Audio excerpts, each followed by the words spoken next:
warahmatullahi wabarakatuh. Waandishi habari, karibuni sana tena katika ofisi zetu za BAKWATA makao makuu hapa. Tuna taarifa ambayo tunataka muifikishe kwa umma na wafuatiliaji wa mambo katika vyombo vya habari. Taarifa kwa umma. Baraza la Ulama Taifa katika kikao chake kilichofanyika leo tarehe 21 mwezi wa 7 2026 hapa BAKWATA makao makuu chini ya Mufti wa Tanzania na mwenyekiti wake Dr. Abubakar Zuberi, kikizingatia uamuzi wao wa tarehe 14 mwezi huu wa kuwasimamisha mashehe watatu kupisha uchunguzi wa tuhuma dhidi yao.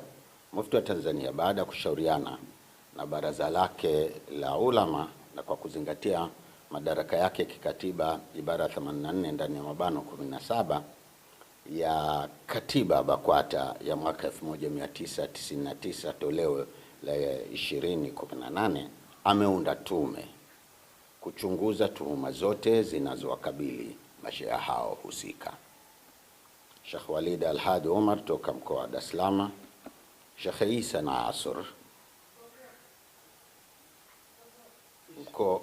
Sheikh Isa Nasr Isa kutoka mkoa wa Singida na Sheikh Hassan Idi Kibura toka mkoa wa Kigoma.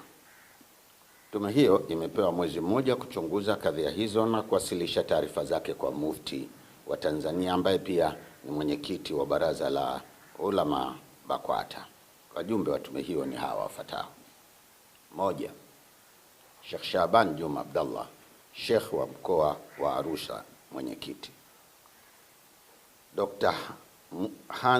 Musa Hans, mhadhiri chuo kikuu cha Dar es Salaam.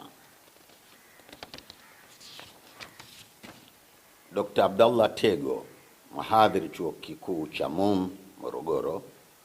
Wakili Ummi Aziz Kheri, mwanasheria. Mwalimu Ali Abdallah Ali, mkurugenzi wa elimu BAKWATA. Hamisi Kalimwage, mjumbe wa kamati ya utatuzi wa migogoro ya misikiti na madrasa nchini. Tunasihi Waislamu wote wasiokuwa Waislamu kuwa watulivu kwa kipindi hiki ambacho tume inafanya kazi, na pia tunawaomba wenye taarifa muhimu kuhusu kadhia hii waweze kuwasilisha taarifa zao ndani ya tume hii. Pia wale wote watakaohitajika na tume katika kukusanya taarifa muhimu, tunawaomba watoe ushirikiano ili kufanikisha malengo ya tume hii ambayo ni kutenda haki kwa kila upande. Tunamwomba Mwenyezi Mungu atuwezeshe katika jambo hili la kheri. Wabillahi tawfik.